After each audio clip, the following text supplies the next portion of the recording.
So ఇక్కడ చూడండి friends, ముందుగా పాడైపోయిన గ్రేప్స్ అన్నీ తీసి ఆ తర్వాత బాగున్న గ్రేప్స్ మాత్రం ఒక పెద్ద బౌల్లో వేసేసుకొని శుభ్రంగా సాల్ట్ వేసి 2 టైమ్స్ శుభ్రంగా వాష్ చేసేసుకోవాలి ముందుగా. ఆ తర్వాత సో ఇక్కడ ఒక పెద్ద బౌల్లో హాఫ్ వరకు వాటర్ తీసుకున్నాను. సో హై ఫ్లేమ్లో పెట్టి ముందు మనం వాటర్ని బాగా హీట్ చేసుకోవాలి. సో ఇప్పుడు గ్రేప్స్ సీజన్ కదండి, మనం బాగా ఇంట్లోనే కిస్మిస్ చేసేసుకోవచ్చు అనమాట. సో ఇక్కడ ఒక 2 kgs వరకు ఉంటాయండి. ఓకేనా, ఒక 2 kgs వరకు అయితే నేను తీసేసుకున్నాను. గ్రేప్స్ ఇలా స్వీట్గా ఉన్నవి తీసుకోవాలండి, మరి పుల్లగా ఉన్నవి తీసుకుంటే కిస్మిస్ అనేవి కూడా అవి కూడా పుల్లగా అయిపోతాయి అన్నమాట. సో ఇలా స్వీట్ ఉన్న గ్రేప్సే తీసుకోండి. ఓకేనా, సో ఇక్కడ వాటర్ అయితే హీట్ అయిపోయాయి. సో వాటర్ హీట్ అయ్యాయి కదా, మరి బాయిల్ అవ్వాల్సిన అవసరం లేదండి. మనం శుభ్రంగా వాష్ చేసి పెట్టుకున్నాం కదా గ్రేప్స్, అవి వేసేసుకోవాలి. స్టీమింగ్తో కూడా చేసుకోవచ్చండి, బట్ నేనైతే ఇక్కడ డైరెక్ట్గా చూపిస్తున్నాను. స్టీమ్ చేయకుండా డైరెక్ట్గా వాటర్లోనే హాట్ వాటర్లో వేసి సింపుల్గా అంటే చాలా ఈజీగా అయితే మీతో షేర్ చేస్తున్నాను అనమాట. స్టీమింగ్ అది లేకుండా స్టీమ్ చేసి కూడా చేసుకోవచ్చు, బట్ దానికన్నా ఇది చాలా ఈజీ అండి. ఓకేనా, అన్నీ ఇలా శుభ్రంగా వాష్ చేసి పెట్టుకున్న గ్రేప్స్ అన్నీ వేసుకోవాలి. సో ఇక్కడ నేను ఫ్లేమ్ని హైలోనే పెట్టానండి. హైలోనే పెట్టి ఒక 5 minutes వరకు 5 to 7 minutes వరకు వీటిని బాయిల్ చేసుకోవాలన్నమాట. అంటే ఎక్కువ బాయిల్ కూడా అవ్వకూడదు. ఇప్పుడు సమ్మర్ కదండి, చాలా అసలు 1 dayలోనే రెడీ అయిపోతాయి అన్నమాట. సో ఎండలు కూడా చాలా తీవ్రంగా ఉన్నాయి కదండి, ఎక్కువ టైం కూడా పట్టదు.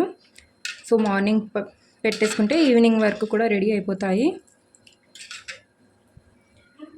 సో ఇలా మిక్స్ చేస్తూ ఉంటే అన్నీ ఈక్వల్గా కుక్ అవుతాయండి, లేదంటే ఒకటి కుక్ అయిపోయి ఒకటి అలాగే ఉండిపోతుంది. సో ఇలా మిక్స్ చేస్తూ ఉండండి మధ్య మధ్యలో. ఓకే అండి, సో ఇక్కడ చూడండి గ్రేప్స్ కలర్ అయితే చేంజ్ అయిపోయాయి కదా. సో కొద్దిగా వైట్ కలర్లో వచ్చేసాయి అన్నమాట. అలాగే దీనిపైన క్రాక్స్ కూడా వచ్చేసాయి. సో రెడీ అయిపోయినట్టే మన గ్రేప్స్. ఇప్పుడు వీటిని ఒక స్ట్రైనర్లో తీసేసుకోవాలి. సో ఇలాంటి స్ట్రైనర్ బౌల్ ఉంటుంది కదండి, హోల్స్ ఉన్న బౌలు, ఇందులో మనం తీసేసుకోవాలి.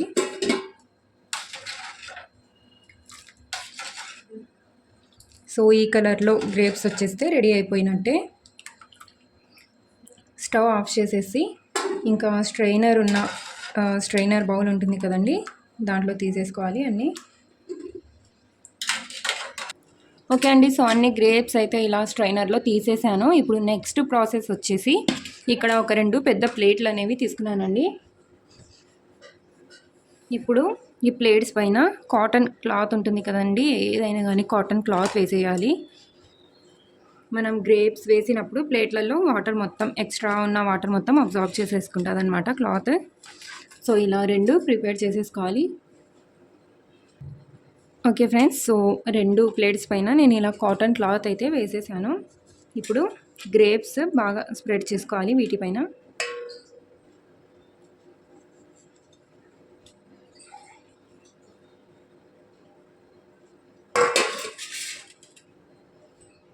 ఎండలో పెట్టేయాలండి వీటిని. ఓకే ఫ్రెండ్స్, సో ఇలా స్ప్రెడ్ చేసిన తర్వాత వీటిని ఎండలో పెట్టేయాలి. ఓకే ఫ్రెండ్స్, సో ఇక్కడ చూడండి అన్నీ ఇలా ఎండలో పెట్టేశాను. సో ఎండ అయితే చాలా తీవ్రంగా ఉందండి ఇక్కడ. ఈవినింగ్ వరకు ఇవి రెడీ అయిపోతాయి. సో మళ్ళీ నేను ఈవినింగ్ మీతో షేర్ చేస్తాను, కంటిన్యూ చేస్తాను వీడియో. సో ఇక్కడ చూడండి ఫ్రెండ్స్, మొత్తం డ్రై అయిన తర్వాత మీతో చూపిస్తున్నాను. సో ఇలా చాలా సింపుల్గా కిస్మిస్ అయితే రెడీ అయిపోయిందండి.